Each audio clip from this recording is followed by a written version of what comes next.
دكتور محمد موسى، تعليق حضرتك على البيان، على البند الأول من البيان. حقيقة وصف موفق بفضل الله تعالى. نحن أخي عرض علينا هذه البنود بندا بندا وروجعت مراجعة دقيقة، والدكتور جزاه الله خيرا أيضا راجع ونحن راجعنا. فأنا أقصد بالنسبة للرابطة، يعني لأن الرابطة هي اللي تولت إصدار البيان والقيام بعبئه.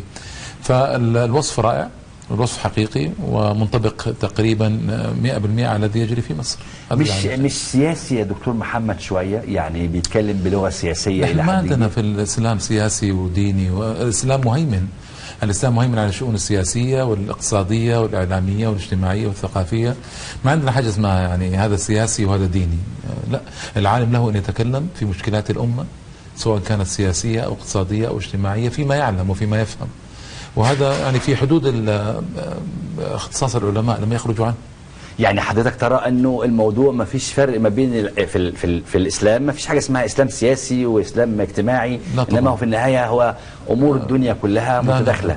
لا. اسلام سياسي هذه كلمه اطلقها الغرب على الحركات الإسلامية تريد أن يعود الإسلام إلى مجده وعزه. المسلمون الإسلام باقي ما انزاح عن مجده الحمد لله، تريد أن يعود المسلمون إلى مجدهم وعزهم، فأطلقوا عليه حركات الإسلام السياسي.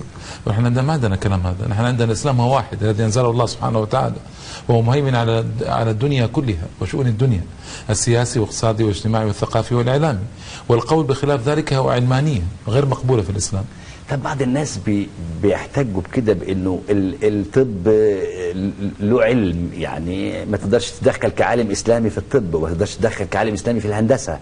السياسه برضه علم. اكيد طبعا. طيب ازاي تتدخل لكن فيها؟ انت ما يعني علماء المسلمين لا يتدخلون في قضايا لا يفهمونها في السياسه، انما هنا هذه قضية لو أنت تلوتها حرفا حرفا، ليس هناك شيء يخفى على العلماء بمعنى أنه خارج عن اختصاص العلماء، لا.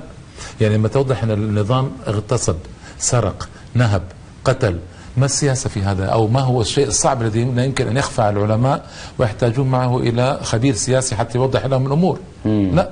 لكن المجامع الفقهية مثلا يأتون بخبراء سياسيين واقتصاديين وإعلاميين بحسب المادة مناقش معهم من أجل التعاون معهم. فأنا طالب علم لا أتدخل في شيء أنا لا أفقهه ولا أفهمه، لكن لو قرأت هذه وأنت قرأتها حرفا حرفا تجد كلها أمور يعني واضحة حصلت وكأنه تقرير واقعي. توصيف العلماء للواقع. نعم دكتور